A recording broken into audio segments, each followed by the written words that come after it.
저 얼마 전에 어떤 또 후배랑 만나서 얘기를 했습니다. 근데 후배가 이제 막 책을 쓰고 이제 강의를 좀 하려는 그런 그 시작 단계 그런 후배였는데 저희가 좀 그런 말을 했어요. 그 처음 만났을 때부터 시간당 얼마 그 이렇게 조건을 바로바로 물어보고 그거 절대로 쭈삣쭈삣 하면 안 된다. 그래서 이런 말을 했습니다. 그래서 돈에 비굴할 줄 알아야 어떻게 보면 프로다 이런 말을 했었는데 사실은 제가 그런 말을 했지만 저도 잘 못 지켜요. 만나자마자 이것도 시간당 얼마 주실 거냐 정확하게 내가 받아야 되는 돈인데도 막 못 물어보고 돈 앞에서는 막 좀 망설이고 이것 조금 얘기하면 너무 좀 그렇게 보일까 봐 좀 그런 게 있는데 한국, 중국, 일본 문화를 보면 그런 게 있는 것 같습니다. 일본, 중국, 한국 보면 가장 한국 사람들이 초면에 돈 얘기하는 거 직설적으로 어떤 그 금액 조건 물어보는 걸 가장 꺼려하는 것 같은데 반대로 예 중국 사람들은 초면에 봐도 돈 얘기를 하고 조건을 오픈해서 논의를 합니다. 가장 좀 재밌었던 게 그런 것 같아요. 우리는 새해 복 많이 받으세요 하신 다음에 건강하시고 뭐 하시는 일 두루 잘 되시고 이렇게 말을 하는데 중국 사람들은 바로 그냥 새해 복 많이 받으세요 한 다음에 바로 그 돈 많이 버시고 네, 그 이것저것 사놓은 거 올라가고 이렇게 말 얘기를 합니다. 그래서 가장 돈에 좀 솔직하고 돈뿐만이 아닙니다. 중국인들 보면 그런 게 있는 것 같아요. 한국 사람들은 성리학, 주작 말하지만 중국인들은 양명학이 강한데 양명학은 기본적으로 인간의 살아있는 마음을 긍정을 합니다. 그래서 양명학 때문에 그런지 아니면 그런 중국이 심성 때문에 양명하게 만들어진 거지 뭐 둘 다인 것 같은데 굉장히 뭐죠 먹을 거 네, 그리고 식, 욕, 성욕 이런 욕망에 솔직한 사람들 이런 중국인이 아닌가 싶은데 그래서 이 상업 중국인들이 꾸는 황금몽을 가지고 중국 이야기를 한번 해봐야 우리가 중국을 좀 이해하고 제대로 느낄 수가 있지 않을까 안다 하기보다는 이런 것 같아요 느낀다 중국을 한번 느껴보자 했을 때 얼마나 중국인들이 상업, 상술, 돈에 대해 솔직하고 돈을 정말 노골적으로 좋아하는지 이런 걸 좀 봐봐야 좀 어떻게 중국을 안다라기보다는 느낄 수가 있지 않나 생각을 합니다. 경쟁자라고 했는데요. 지금은 사실상 미국하고 중국하고 지금 무역 분쟁이 전쟁이 벌어지고 있다고 하지요. 근데 제가 늘 아침에 일어나자마자 확인하는 게 그게 있어요. 무슨 뭐 유튜브 가가지고 뭐죠 그 야인시대 그 누구야 그 누구더라 그 김두한 심용 그 무슨 뭐 패러디물 4달러도 보는 것도 있지만 중국 측 얘기를 보는데 거기서 오늘 중국 은행 어디가 파산되었다 어쩐다 얘기를 보고 있습니다. 지금 굉장히 중국 경제가 안 좋고 미국과 어쩌고 하는 바람에 중국 경제가 지금 썰려 나가고 있고 거기서 가장 크게 보이는 게 은행입니다. 쉬쉬하고는 있지만 그래도 많은 은행들이 좀 도산하고 있는데 저는 미국하고 그 중국하고 분쟁 이전에 저는 지금 미국하고 아니 그 한국하고 중국이 전 경제적으로 전쟁을 하고 있다 생각을 하고 있어요. 그래서 저 같은 경우는 뭐 책을 냅니다. 훈자연법, 오자연법, 중국 관련된 고전된 책을 내는데 그러면 작가라는 사람이 늘 이렇습니다. 연예인들요 아무리 고통받는다고 해도요 악플 이거 다 찾아봅니다. 작가들도 그래요. 내가 책을 내면 누군가 서평을 우주 끝까지 가서라도 찾아봅니다. 근데 어떤 분들이 많이 서평을 쓰시냐면 중국 관련된 사업을 하시는 분들이 서평을 많이 쓰시는데 이런 말씀하십니다. 반도체고 뭐고 말이지. 쟤들이 우리보다 반도체 잘 만들고 차 잘 만들고 백색 가전 잘 만들고 우리보다 휴대폰 잘 만들면 우리 내 새끼들 우리 후손들 어떻게 살까? 제조업에서 비교 우위가 상실되면 정말 지옥을 맛보게 될 것이다. 뭐 종적 분업이든 횡적 분업이든 우리와 일본, 우리와 미국, 우리와 유럽 여기서 완전히 차원이 다른 이야기가 나오는데 절대로 걔들이 제조업에서 우리보다 기술적으로 우리가 상실해 버리면 마주보고 웃을 일은 없다고 얘기를 하시더라고요. 근데 그분들이 다 보면 왔다 갔다 장사하시는 분들, 현장에서 돈 세시는 분들인데 그래서 그러다 보니까 중국을 더 알아야 한다, 중국에 더 파고들어야 한다 하다 보니까 저는 주로 중국 고전만 가지고 철학만 가지고 했지만 상업을 가지고 한번 상인들의 역사, 상업의 문화, 중국 상인들이 어떻게 문화, 어떤 철학 이런 것들을 가지고 쭉 버텨왔고 그것들이 또 현대 중국의 어떤 실업이나 기업들과 어떻게 연관되고 있는지 현재 중국 실업인들, 기업인들의 사고와 의식구조와 어떻게 또 링크가 되는지 이런 것들을 해봐야 좀 중국이 더욱더 정말 피부로 느껴지지 않을까 해서 이렇게 좀 주제를 선정하게 되었습니다. 사실 갑자기 하려고 했던 건 아니고 그동안 꾸준히 좀 제가 좀 하다 보니까 뭐 계속해서 좀 궁금한 게 있었고 메모된 게 있었고 정리를 한 게 있어가지고 그걸 가지고 하는 건데 일단은 제가 가장 좀 중국 상업에서 놀란 게 이거였어요. 이 양반 누굽니까? 예, 판감 포청천이죠. 예, 개봉부의 어떤 뭘 하고 합니까? 개봉부의 부인이었다고 하지요. 이때는 뭐 행정부, 입법, 사법 다 막 그냥 섞여있던 시대였고 그런데 자 저스티스 파워라고 하면 근데 이 양반 사실 판사 아니에요. 뭐 같습니까? 검사입니다. 이 드라마 기억하시는 분 계시죠? 이 양반 수사를 하는 양반입니다. 예, 표적 수사, 함정수사의 달인이기도 했고요. 네, 오늘날의 관점으로는 그렇습니다만, 자, 이 양반이 살았던 때를 보니까 이게 있더라고요. 송나라 때입니다. 북송 시대 그거인데, 처음에는 이 양반이 뭐 어떻게 판결을 해서 무슨 뭐 고관 대작들 딱 목을 치고 어쩌고 이것들을 받고 뭐 그 여기서 나오는 강호의 무술인들의 뭐 그 액션을 봤는데, 나중에는 제 눈에 볼수록 어떤 게 보이냐면 발전된 송나라의 어떤 상업이 보이더라고요. 정말 저는 처음에 이 중국놈도 특유의 뻥인 줄 알았어요. 계좌를 만들고 계좌를 통해서 개봉부에 일하는 사람이 지방에 있는 어머니 아버지한테 돈을 붙입니다. 그리고 유가증권이 있고 지폐가 있고 어떤 신용을 통한 거래가 있고 소유와 경영이 분리가 되어야 한다는 얘기를 송나라 때부터 하는 거예요. 사실 우리는 사실 이런 것들을 언제부터 배웠느냐, 지금도 잘 아는지 모르겠어요. 그런 경제관념들을 학교에서 제대로 가르치지가 않고 뭐 금융 쪽 나가거나 아니면 사업하지 않는 이상은 그런 걸 잘 모르고 안 가르치는 것 같은데, 얘들은 굉장히 어떤 유럽식이나 자본주의식의 어떤 상업관념들, 상업의 기술들, 신용을 통해서 전체적으로 사회 부가 확대될 수가 있고 신용 거래를 하면서 어떤 협력체제의 효율성이 생길 수 있다는 것들을 굉장히 우리도 빨리 깨닫지 않았나 싶은데, 이런 거 보고서 아, 중국이 진짜 이렇게 무시무시한 상업 전통이 있구나. 그리고 일본, 한국, 또 중국, 동아시아 국가들의 폭발적인 성장을 보고 세계에서 기적이라고 많이 하는데, 가장 압축 성장의 시기가 빨랐던 나라는 제가 봤을 땐 중국인 것 같아요. 근데 중국이 왜 이렇게 빠르게 압축 성장을 했었고 지금 무섭게 치고 나올 수 있었던가, 뭐 여러 가지 서방의 투자라든가 미국의 뭐 중국발 햇볕 정책, 화상들의 어떤 투자 이런 것도 있었지만, 제가 봤을 때는 역시 무시무시한 상업 전통과 그런 관성 때문에 이렇게 중국이 빨리 커오게 된 게 아닌가 싶고, 지금도 굉장히 미국한테 많이 썰려나가고 있고 유태이태 하지만 그래도 중국 무시할 수 없는 것들이, 얘들은 돈을 만져본 가락이 있기 때문에 그런 게 아닌가 싶습니다. 자, 이남과 이북도 그래요. 우리나라도 좀 그런 게 있습니다. 평양상인, 개성상인, 또 누가 있습니까? 의주상인들이 있지요. 사실 제가 탈북한 사람한테 그 얘기 듣고 놀랐습니다. 장마당에서 좀 경험하시던 분이신데, 장마당 상인들이 이런 마인드가 있대요. 나는 절대로 옆집 손님 뺏어오지 않는다. 내가 옆집 손님 뺏어온다고 부자 되는 거 아니다. 내가 새롭게 수요를 만족시킬 수 있는 여러 가지 것들을 만들어내서 장사 더 잘하면 그만이지, 옆집 손님, 같은 동네, 같은 업종 사람 속이거나 그 뺏어올 이유가 하나도 없다고 그러는데, 이남 사람, 이북 사람, 확실히 북한이 자본주의하고 남한이 사회주의 하는 게 맞았어요. 왜냐하면 상업 전통에서 북한하고 남한하고 비교가 안 됩니다.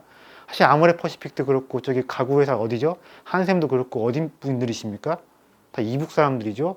또 누구 정주영 씨도 이북 사람이신데, 네, 그런 겁니다. 2002년에 북한에서 네, 경제 관련 개선 조치에서 장마당을 자본주의식 장마당으로 허용하니까 엄청나게 장마당이 흥했고, 며칠 안 되는 사이에, 얼마 안 되는 사이에 벌써부터 자본가가 생기기 시작했는데, 50년 동안 뭐 60년 동안 장사 못하게 하고 사적 소유를 금지시켰지만 잠깐 풀어놓으니까 그 사이에 자본가가 생겼다. 이만큼 사람한테 전통과 문화가 만들어낸 DNA가 진짜로 무섭지 않나, 저는 그렇게 생각을 하는데, 예, 중국을 알려면 중국 상업의 역사, 상인들이 어떻게 놀았고 어떤 가락으로 세상에서 예, 유명을 떨쳤는지 그런 것 좀 알면 좋을 것 같습니다. 자, 이 영화 보신 분 계세요? 이거 영화 많이 보셨을 겁니다. 뭔지 다 아시죠? 예, 뭐지요? 와우장룡이죠. 누가 만들었습니까? 이한 감독. 이한 감독이 만든. 이한 감독은 국적이 어디입니까? 대만? 미국? 어디죠? 정확히 어디죠? 대만계 미국인, 그죠? 아닌가?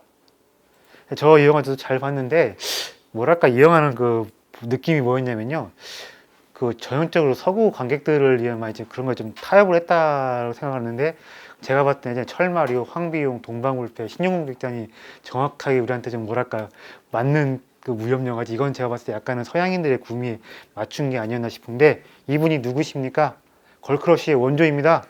네, 사실 80년대 초 중후반에 여배우들 중에서 자기 이름 걸어놓고서 영화 계속 찍은 사람은 이 양반밖에 없습니다. 임청아, 누구죠? 공리, 장만호, 그런 사람도 제가 알기로는 자기 이름 걸어놓고 영화 연속으로 못 찍었던 걸로 알고 있는데, 누굽니까?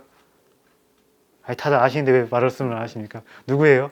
어떤 누님이십니까? 예? 누구신지 아시죠? 누굽니까? 양자경이잖아요. 그지요? 자, 양자경이 여기서 주윤발, 양자경, 또 누구 나옵니까?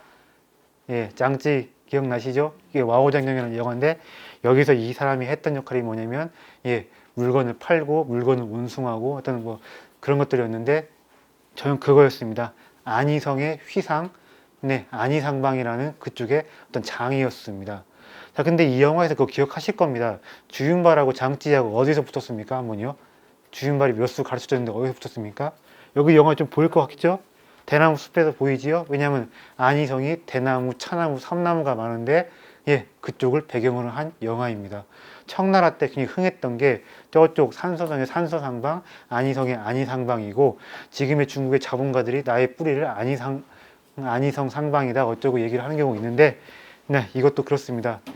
청나라 때 안희상방의 사람이 주인공으로 나온 영화인데 여기서도 보면 아, 중국의 상업 조금 맛보고 볼 수가 있습니다.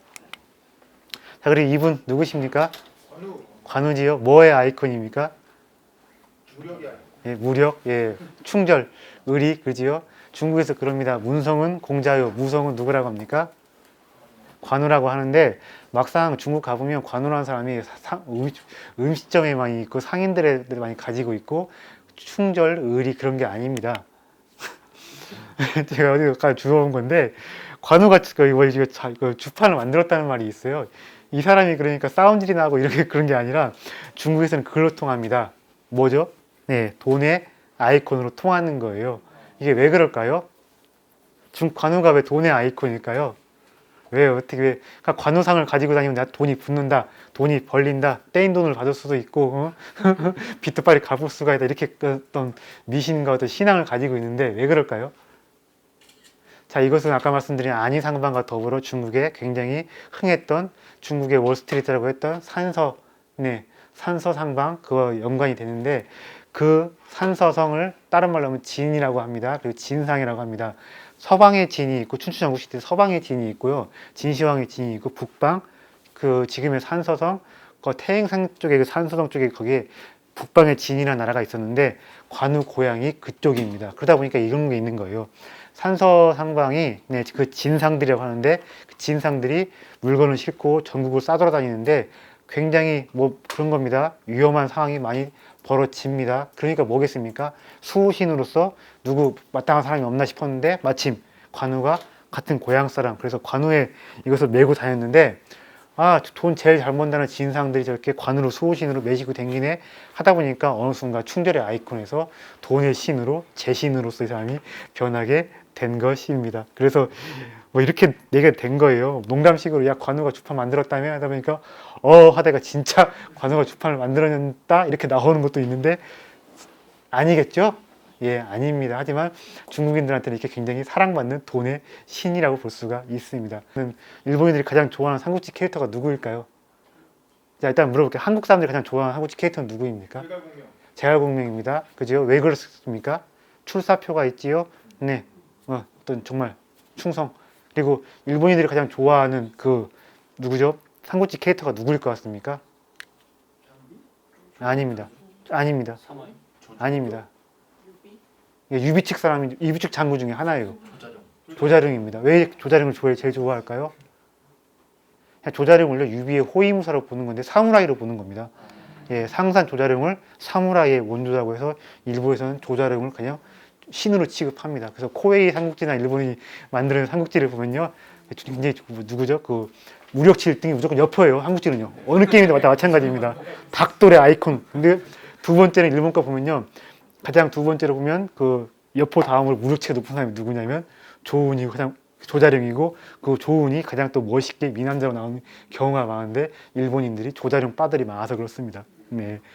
중국인들은 관우, 한국인들은 제갈량, 일본인들은 조운. 여기서 뭐가 보입니까? 양국, 삼국들이 사람들이 어떤 가치관, 어떤 문화적인 뭔가 있는 보이시죠? 네, 그런 겁니다. 참고로 또 그런 것도 있어요. 중국인들은 수호지, 한국인들은 삼국지, 일본인들은 뭐겠습니까? 서유기인데 걔들은 굉장히 이런 게 있어요. 정령, 요마 어떤 일을 좋아하는 게 있는데 그러다 보니까 예전에 피카츄도 그런 겁니다.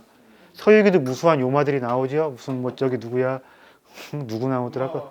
우마왕도 있고 나찰녀도 있고 백골정도 있고 무슨 뭐 누구야? 홍해야도 있고 그런데 네. 일본이나 영국이나 섬나라가 좀 그런 게 있어요. 정령, 요정, 악기들을 좀 좋아하고 섬기는 게 있는데 그러다 보니까 일본인들은 그 삼국지가 아니라 서유기를 가장 좋아하고 예, 그러다 보니까 또 뭐죠? 예전에 그거죠? 그것들을 살짝 바꿔가지고 나온 게 뭐였죠? 드래곤볼. 드래곤볼이 나온 것입니다. 네. 자, 이분은 누구실까요? 자, 범녀라는 무이십니다. 범녀, 중국인들한테 가장 상성으로 통합니다. 재신도 아니고 상성입니다. 뭐겠습니까? 상인의 어떤 성인이라는 분인데, 이 양반이 왜 중국인들한테 인기가 엄청난지는 제가 다음 주에 한번 중국 상업의 아이콘들에서 자공, 범녀, 뭐 저기 무슨 뭐 여부리 이런 사람들 하나하나 얘기 좀 해보겠습니다. 네. 자, 그리고 누굴까요? 이 사람 갑자기 일본 사람들 가져왔습니다. 누굴까요? 자, 그 얼마 전에 이것 때문에 좀 문제가 됐었어요. 문제 될 것도 없어요, 사실은요. 일본에서 새 인물, 화폐 인물을 바꿨습니다. 누구로 바꿨습니까? 새로 등장한 인물 누가 있었냐면요. 시부사와 H라는 분이 계셨습니다. 시부사와 H 혹시 아시는 분 계십니까? 시부사와 H가 이번에 일본 새 화폐 인물로 떠올랐는데 들어가는 걸로 지금 알고 있는데, 이 사람이 쓴 책이 노노와 주판이라는 책입니다. 스마트폰 좀 검색하시면 나올 거예요.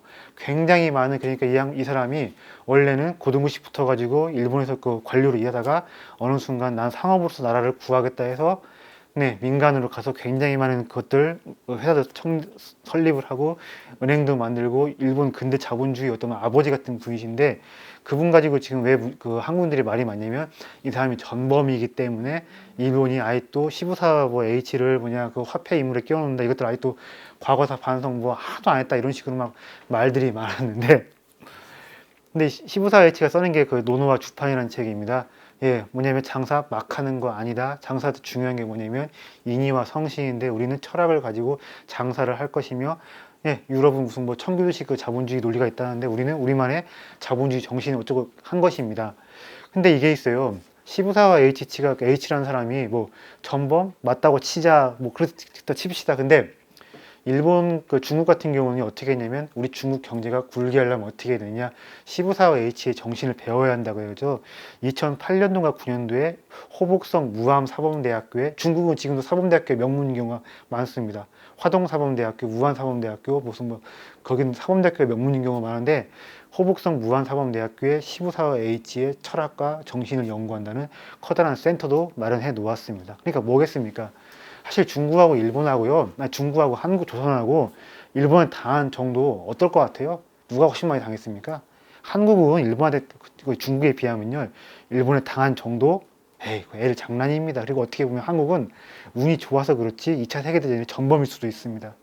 예, 일본이 중국 대륙 침략할 때, 많이 쳐들어갈 때, 또 동남아로 갈 때, 예, 영국의 제국주의에 스코틀랜드들이 나가가지고 한몫 잡은 것처럼 한국 사람들도 어느 순간에는 그 영국의 스코틀랜드처럼 일본의 제국주의 팽창에 편승을 해가지고 한몫 잡은 사람도 꽤 있습니다만, 우리는 선택적으로만 역사를 기억하고 있죠. 피해자로서만. 근데 나중에는 다 이것 다 팩트로서 다 이야기를 균형 있게 해야 될 부분인데, 우리보다 훨씬 심하게 중국, 일본 당하고 정말 개중도 많이 당했고 무수한 인민들이 죽어났지만, 심지어 이런 적도 있었어요. 중국 사람들 1980년대까지만 해서도 시골 동네 가보면 노인들이 아예 또 우리 중국이 일본하고 싸우고 있다, 이렇게 알고 있는 분들이 많았다고 했는데, 그래도 걔네들은 뭐가 있냐면 이런 겁니다. 예, 일본을 그렇게 감정적으로 미워하는 것이 아니라, 일본의 대상인들, 대기업인들의 정신을 우리가 배워야 한다. 근데 제가 봤을 때 이런 것 같아요. 역시나 중국이라는 나라가 강한 상업 정신과 상인 전통이 있기 때문에 시부사와 H를 받아들여서 내 걸로 만드는 게 있지 않나. 그래서 우리 같은 경우는 그렇습니다. 시부사와 H라는 사람을, 그러니까 전범인이 아니 그런 사람 화폐 왜 넣냐, 그런 사람 옷간에 왜 넣냐 막 욕할 것이 아니라, 지금에도 우리가 이 사람의 전기가 작년에 나온 걸로 알고 있습니다. 그리고 노노와 주판이라는 책이 있는데, 우리도 한번 시부사와 H의 정신을 좀 배워 가보고, 우리나라 기업인들도 이제 어떤 자신들만의 철학을, 사상을 가지는 것도 괜찮지 않을까 생각을 합니다. 예. 자, 중국 상업의 역사, 상업의 문화, 중국 상업의 철학, 이런 이야기를 해가 볼 텐데요. 자, 이런 게 있습니다. 제가 큰 틀에서 얘기를 드려볼게요. 저는 좀 큰 그림에서 보여드리는 걸 좋아하는데, 그렇게 해야만 우리가 지금 이것을 왜 하고 있느냐, 왜 듣고 있느냐를 좀 더 정확히 알 수 있을 것 같아요. 제가 봤을 때는 중국을 이해하는 여러 가지 그 열쇠, 키, 프레임이 이런 게 있습니다. 고전을 통한 이해가 있고, 철학을 통한 이해가 있고, 인물을 통한 이해가 있습니다. 자, 등소평으로 보이는 중국이 있고, 모택동으로 보이는 중국이 있고, 주운내로 보이는 중국이 있습니다. 자, 등소평으로 보이는 중국이 무엇이겠습니까? 예, 실용주의고, 또 뭐가 있습니까? 등소평하면 또 뭐가 있습니까? 불굴의 인내정신과 불패정신이 있지요. 등수평으로 보이는 중국이 있습니다. 또 고전 중에 되게 안 나왔는데 이것이 있습니다. 삼국지로 이해되는 중국이 있고 수호지로 드러나는 중국이 있고 뭘로 드러나는 중국이 있습니까? 서유기로 드러나는 중국이 있는데 또 뭘로 드러나는 중국이 있을까요? 여러분들이 많이 안 보셨을 책인데 그 책이 있습니다. 금병매라는 책이 있습니다. 만약에 좀 야한 내용 나오고 성적인 부분이 많이 나와서 애들 보기 좀 껄쩍지근하다 어쩌고 하겠지만 어떻게 보면 금병매만큼 중국인들의 어떤 속을 잘 드러내는 저는 고전이 없다고 보는데 여러 가지가 있습니다. 도시도 있어요. 뭐 서안으로 드러나는 중국, 카이펑, 개봉으로 드러나는 중국, 북경으로 드러나는 중국도 있고 뭐 지리적인 면, 동서남북 있다고 생각을 하는데 저는 좀 이 두 가지에 좀 주목해봐야 되지 않나 싶은 거예요. 상업으로 중국이 얼마나 잘 드러나고 설명이 되느냐 그리고 공산당도 마찬가지입니다. 자 우리가요 중국을 잘 알려면 어떻게 해야겠습니까? 자 우리가 특정한 상대방을 잘 알려면 어떻게 해야겠습니까? 운동권들이 좋아하는 말이 있어요. 저 별로 운동권도 좋아 안 하지만 그거 참 인정하는 건데 북한에 대한 뭐라고 합니까? 내재적 접근과 이해 이렇게 얘기를 하는데 우리도 중국에 대해서 잘 알려면 중국에 대해 내재적인 접근이 해야 됩니다. 그렇게만 걔들 입장에서 어떻게 사고를 하고 어떻게 판단을 내릴 것인지 알 수 있는데 두 가지가 가장 중국인들에 대해서 내재적 이해를 돕는 게 아닌가 생각을 많이 합니다. 저는 그래서 지금 상업에 이거 가지고 제가 강의를 열었는데 특히 이런 게 좀 많이 나왔으면 좋겠어요. 한국인들이 정리한 중국 공산당의 역사, 공산당의 문화, 내부에 있는 규범들을 가지고서 한번 책도 나오고 강의도 열었으면 좋겠는데 우리가 가장 정말 어떻게 보면 시급한 거, 가장 또 가성비 좋게 중국을 이해할 수 있는 방법, 가장 또 내재적인 이해를 돕는 방법이 공산당에 대한 그런 것이 아닌가 싶은데 아직까지는 제가 봤을 때 한국에서 중국 공산당 가지고 한국 사람들이 제대로 된 책을 써냈다는 것을 잘 못 본 것 같아요. 뭐 지금 뭐 미국이라든가 미국은 있는 것 같고 또 일본도 있는 것 같고 한데 한국 사람들은 중국에서 그나마 나온 공개 자료만 가지고 만들어낸 중국 공산당에 대한 이야기도 번역을 못 해낸 것 같은데 제가 봤을 때는 국가의 돈을 들여서라도 아니면 기업에서 출자를 해서라도 제발 중국 공산당의 역사, 문화 이런 것들 책이 나왔으면 바람을 좀 가지고 있습니다. 자 그래도 이것만 좀 말씀드려볼게요. 중국은 늘 이런 게 있습니다. 하나가 다 먹고 아니면 또 어제 거 지운 다음에 새로 세팅하고 이런 거 잘 안 합니다. 체가 있고 용이 있고 음이 있고 양이 있고 기가 있고 정이 있고 하도와 낙서가 있습니다. 하도 낙서는 주역에 나오는 이야기인데 하도는 교과서, 낙서는 실전입니다. 서재와 시장통 이런 것이 있는데 중국적 변제법이 뭐냐면 늘 이런 식인 거예요.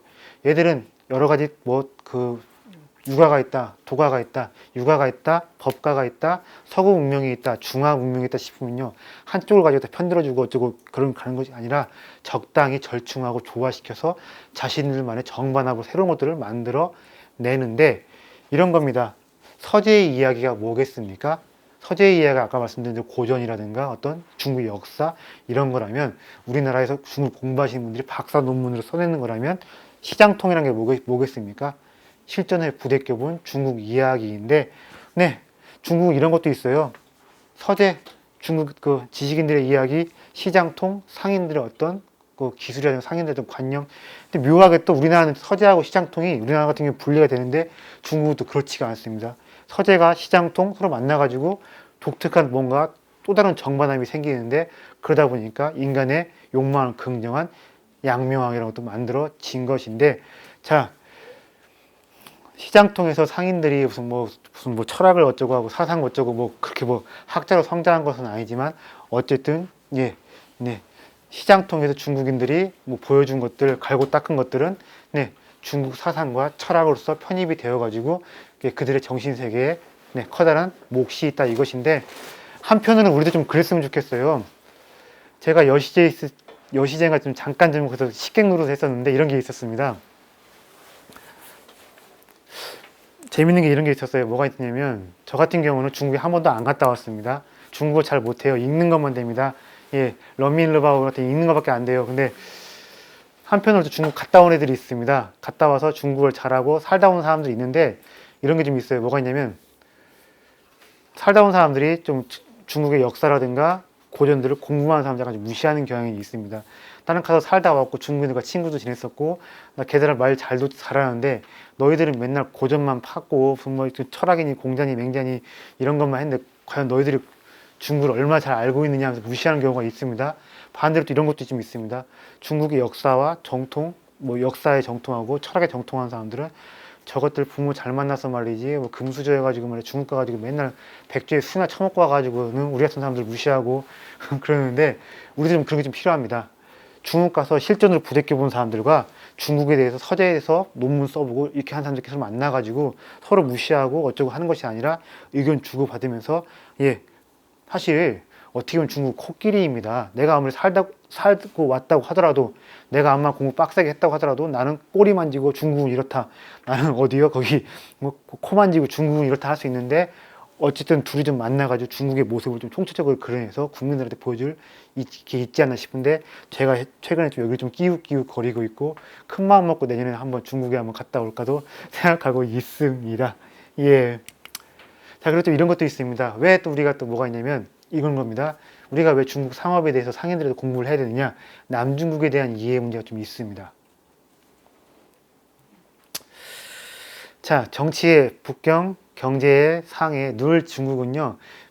북쪽은 정치, 남쪽은 경제, 경제의 중심과 생산력의 근원은 남쪽인데 국방이라든가 정치는 위에서 결정하는 경우가 많았습니다.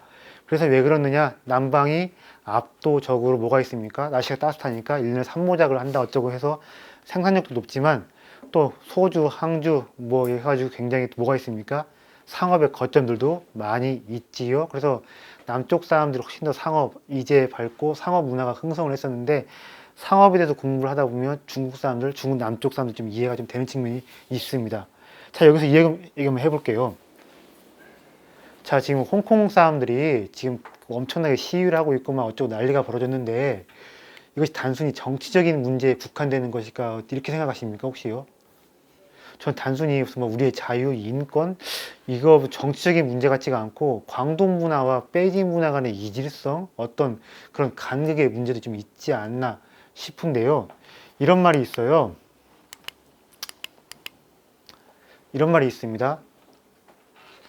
자, 장강이 들어가는 중국 명언이 뭐가 있습니까?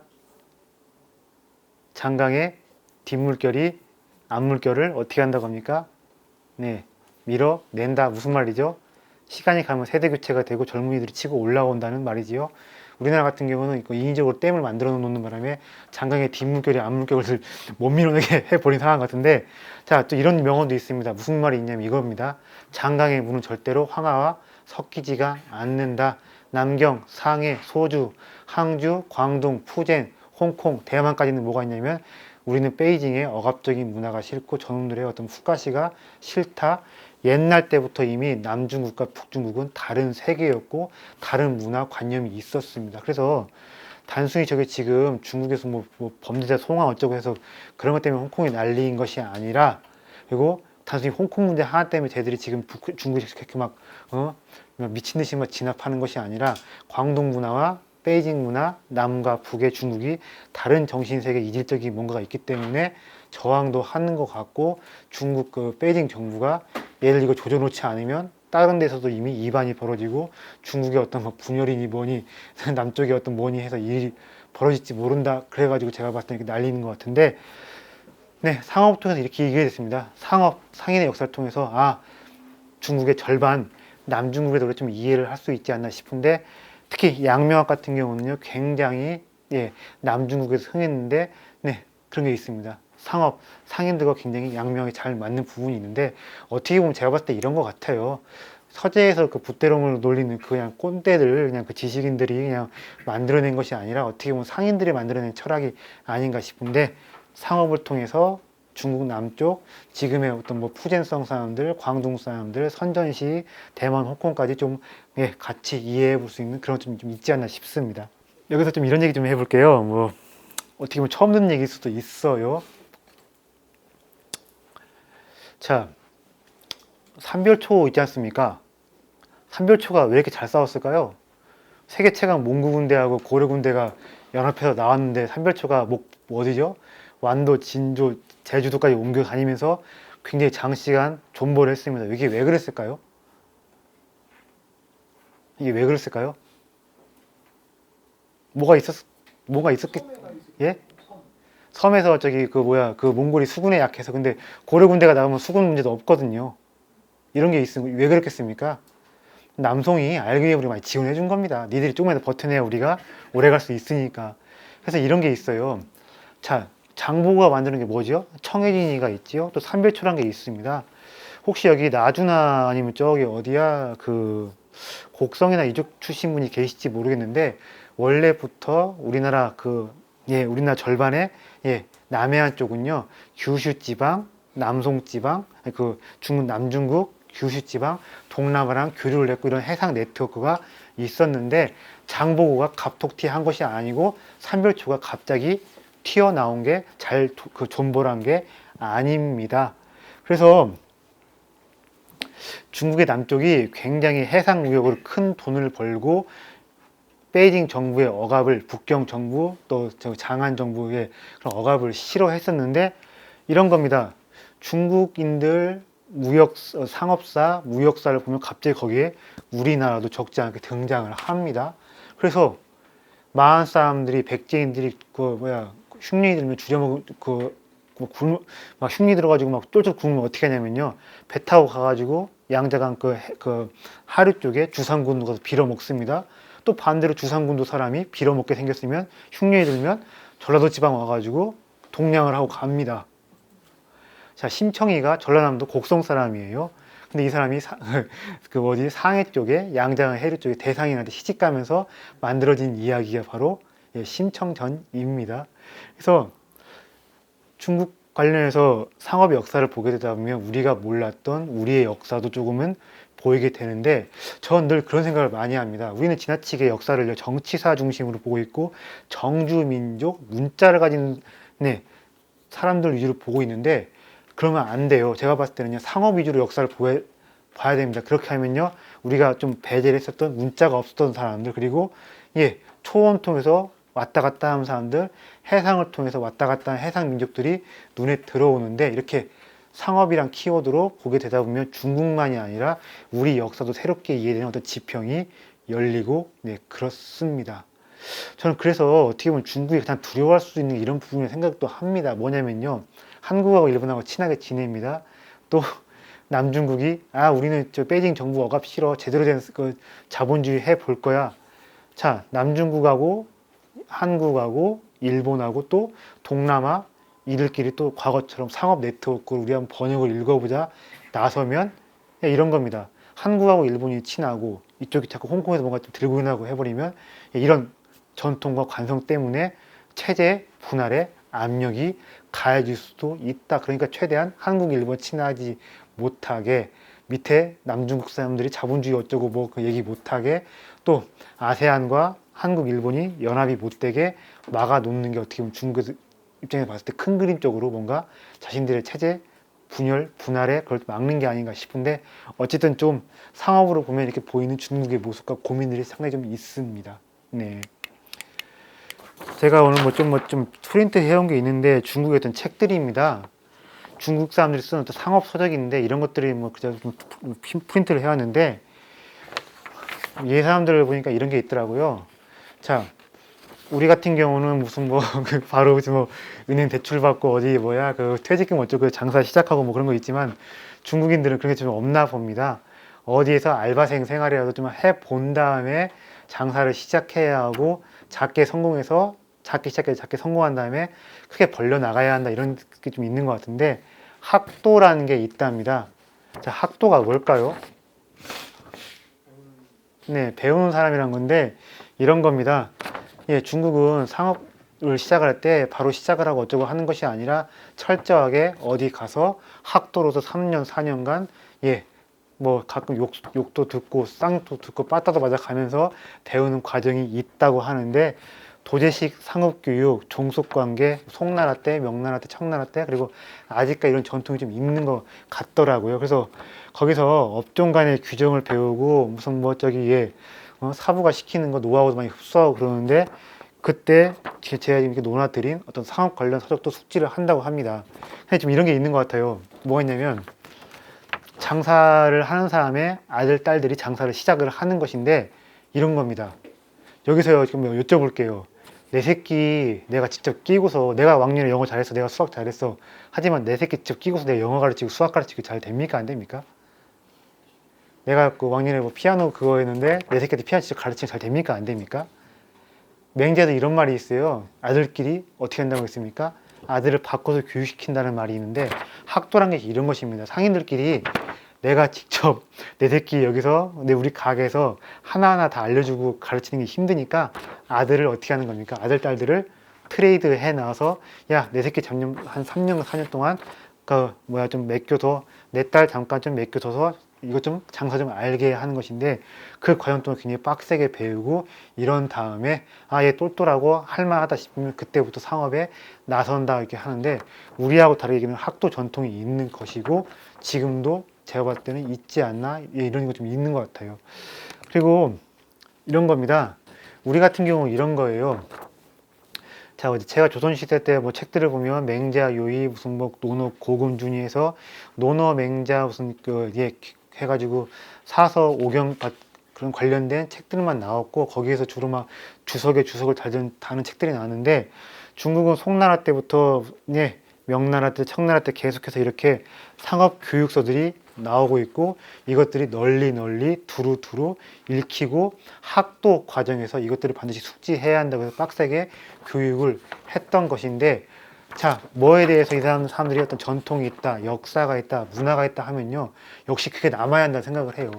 책이 남아야 예 남아 있고 그것들이 읽히고 있고 그래야만 제가 봤을 때는 특정 어떤 업이 역사가 있고 전통이 있고 문화가 있다고 볼 수 있는 것 같은데 중국은 이런 것만 봐도요 한국하고 조선하고 일본하고 상당히 좀 결을 달리하는 차원이 다른 게 좀 있지 않나 싶습니다. 네.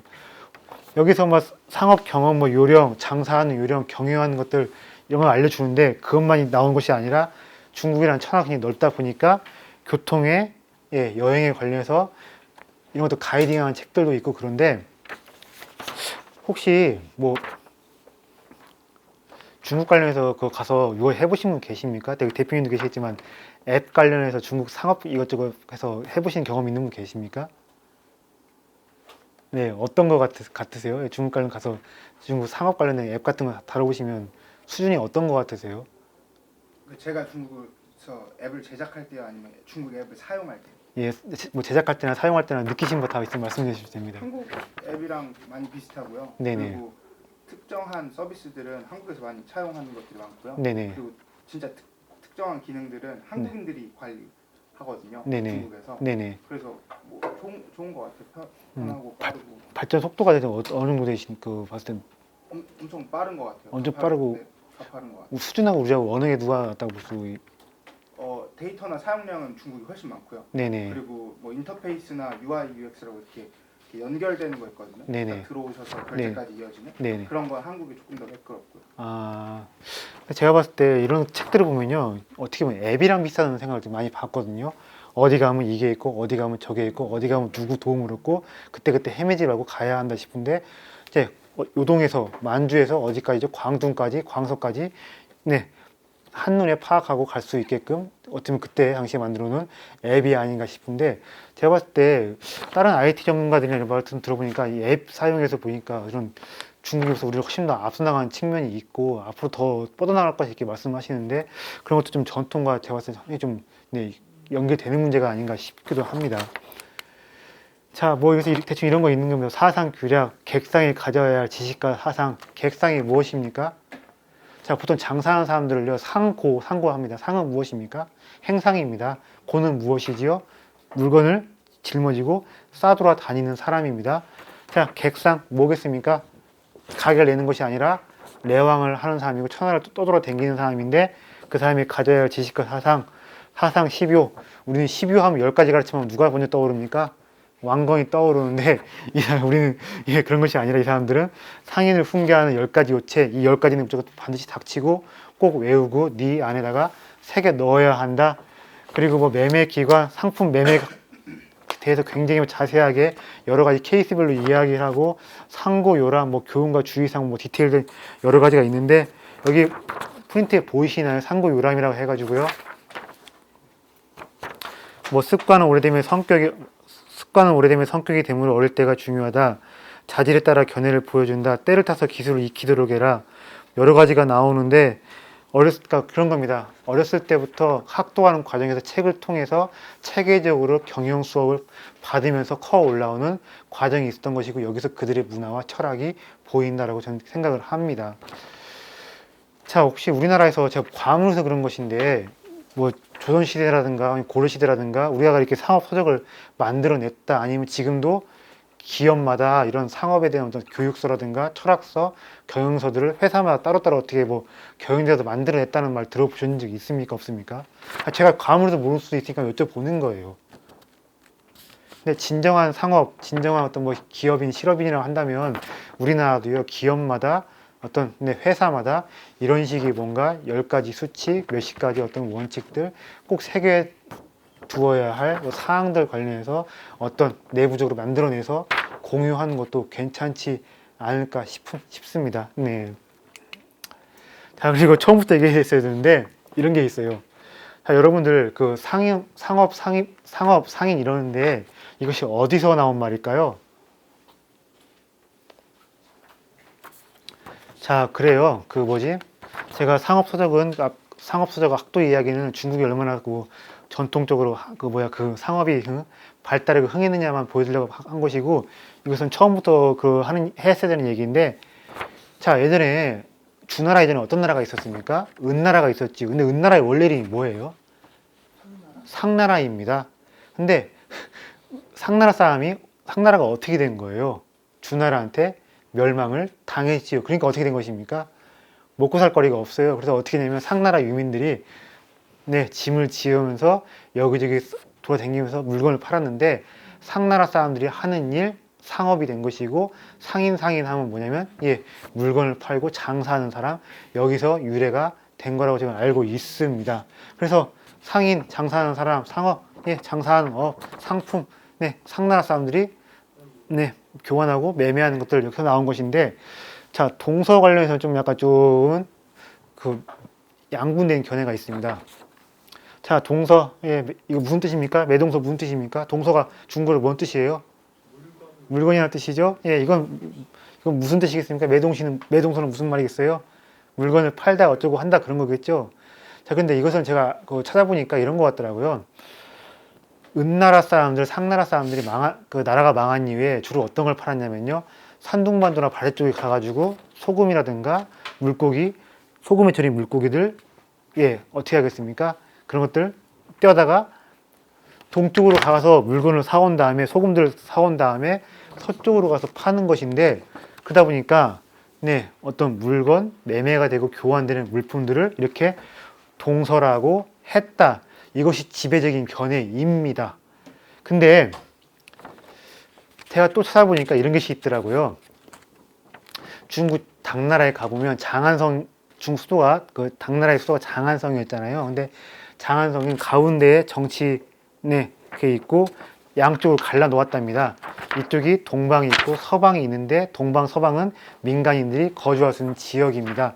근데 동방만 있고 서방만 있는 것이 아니라 동쪽의 시장 동시가 있고 서쪽의 시장 서시가 있는데, 그러다 보니까 동서하면 시장에서 거래되는 상품들, 상업을 의미하는 말이 되었다고 하는데,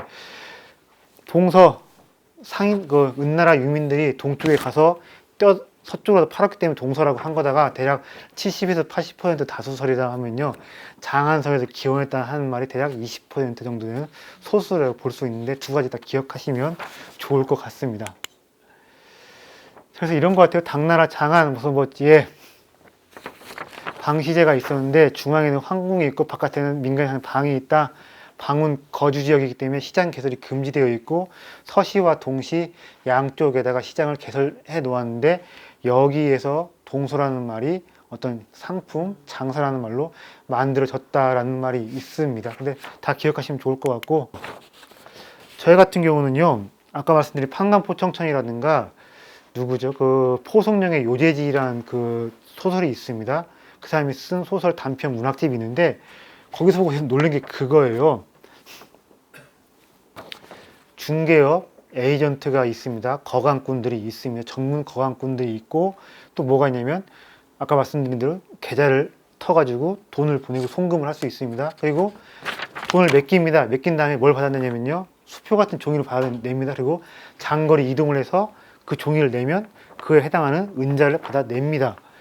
자, 그래서 어떻게 보면 제가 어떤 한국적인 좀 천박한 이해의 틀에 묶여 있었던 것인데, 저는 사실 어렸을 때 집에서 화원을 해가지고 장사를 안 한 집은 아니에요. 근데 저는 그냥 장사하면 그냥 가게에서 물건 파는 거, 손님들 맞아가지고 뭐 밥 먹이고 어쩌고 하는 것만 생각했는데, 중국 제가 어떤 뭐랄까 역사를 보고 뭐 판관포차 그런 뭐 송나라 때나 뭐 포송령의 유제지나 보니까 이런 게 있는 것 같더라고요.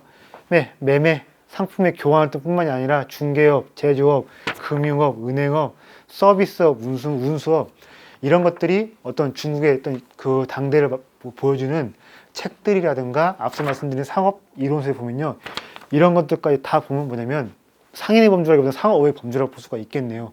이런 것들을 다 상업으로 보고 있고, 자본주의를 배우기 전에도 이미 이런 것들 다 상업이다, 이것들이 다 비즈니스다, 여기에 종사하는 사람들 전부 다 뭐냐면 상인들이라는 생각을 이미 명나라 때, 청나라 때부터, 송나라 때부터 이 사람들이 가지고 있었다는 게 저는 상당히 좀 새로웠고 좀 무섭다는 생각이 들었습니다. 저는 그래서 아직까지도 저 같은 경우 상업하면 장사, 어떤 무슨 뭐 잘 더 생각해봐야 기업 이런 것만 생각하고 자영업, 소상공인 아니면 뭐 기업만 생각하는데, 이런 것 전반이 다 상업이고 이런 것 전반에 종사하는 게 다 상인이고, 여기서 어떻게 돈을 모으고 불리고 거래하고 신용을 만들어내는 것들을 어렸을 때부터 가르치고 할 수 있어야 한다는 것들을 중국인들은 마치 어떻게 보면 유대인들이랑 비슷한 생각이 좀 드는 것 같아요. 돈은 버는 게 아니라 불리는 것이고 신용이란 자본이 제일 중요하다. 저는 그래서 이런 것들 때문에 중국이 이렇게 압축 성장을 해온 게 아닌가 싶은데, 좀 어떻게 생각하십니까? 상업의 범주가 이렇게 넓다. 그리고 중국이 이렇게 넓은 범주의 상업을 과거 송나라 때부터 명나라 때, 청나라 때부터 가르쳐 왔고 이론으로서 확립을 해왔다 생각을 저는 확인을 되었는데, 어떻게 생각하세요? 우리 나이도 상업하면 상인하면 너무 이런 것 전부 다 포괄하는 것이 아니라, 아직까지 우리나라는 나도 그렇고 교육할 때도 그렇고 상인, 상업의 범주를 지나치게 좁게 생각하는 게 아닌가, 이런 생각 혹시 해보셨습니까? 어떻게 생각하세요? 어떻게 생각하십니까? 저는 그냥 뭐 장사 그런만 생각했는데, 알고 보니까 이런 것도 다 상업이다 이렇게 얘기가 나오는데, 그것도 뭐 그런 게 있습니다. 뒤에 또 자세히 얘기할 것인데, 포석령의 요제 지위를 보면 이런 것들이 다 하나 자세하게 소개가 되어 있어요. 그래서 매매에 종사하는 상인, 금융업에 종사하는 상인, 아니면 뭐 저기 중개업에 종사하는 상인, 운수업에 종사하는 상인들의 이야기가 나오고, 내가 생각하는 바람직한 운수 상인은 이런 모습이다, 내가 생각하는 바람직한 뭐 중개 상인은 이런 모습이다, 하나 소개를 하는데, 그런 제가 봤을 때는 그런 것 같아요. 다양한 상업의 범주, 이런 것들에 종사하는 사람들이 모두 상인이다. 그리고 또 여기서 이미 어떤 축적된 노하우가 있고 거기서 쌓여진 뭔가 DNA가 있다. 제가 봤을 때 중국이 그냥 무서운 게 아닌가 싶고, 우리가 좀 주목해 봐야 될 우리와 좀 차이가 아닌가 싶습니다. 자, 좀 어떻게 생각하십니까? 이거요. 우리 이걸 또 전부 다 상업으로 망라해서 가르치고 있고 교육을 하고 있고, 사람들 관념에는 이것들이 다 상업이라고 다 포개져 있느냐, 어떻게 생각하십니까? 아직까지 제가 봤을 때 우리나라는요, 좀 100% 제대로 된 자본주의 국가인가 생각이 좀 많이 들어요. 제대로 된 자본주의 국가인가, 어렸을 때부터 금융에 대해서 가르치는가, 사람들을 경제인으로 가르치기 위해서 부모들도 준비를 하고 교사들도 선생님들도 뭔가 준비를 하는가 했을 때 제가 봤을 때 상당히 좀 아쉬운 부분이 많은데, 오히려 중국인들이 우리보다 더 자본주의를 잘할 수 있는 이유가 이런 것들이라 말씀이죠. 특히 이것이 있습니다. 은행업, 돈놀이, 어떤 무슨 뭐라고 해야 되나, 돈 꺼주고 뭐 그 이자 받는 거, 또 담보대출 이런 거에서는 우리보다 훨씬 더 쌓여진 노하우가 있는데, 우리는 좀 금융을 보는 시각이 약하지만 중국인들도 우리보다 더 금융을 보는 시야가 있다는 거. 대표님 어떻게 생각하십니까? 자주 왔다 갔다 하셨는데. 네. 은행업까지는 잘 모르겠고, 운수업은 택시 타면은 택시 기사들이 오늘 장사 잘 됐다 안 됐다 이렇게 표현하거든요. 네. 우리나라는 오늘 손님이 많아서 적어서 이렇게 표현하는데, 네. 하시는 말씀 들으니까 그게 생각이 나네요. 그 중개업은 어떻게 생각하세요? 중국 사람들이 좋게 말하면 나쁘게. 중개업 에이전트 같은 개념은 저희 패션 쪽에서는 그 이태리는 그게 좀 발전이 되는데 중국은 아직 잘 모르겠어요. 모르겠습니다. 예. 자, 그래서 잠깐 쉬었다가 이제 마저 중국 어떤 상업 이야기 더 해보도록 하겠습니다. 예.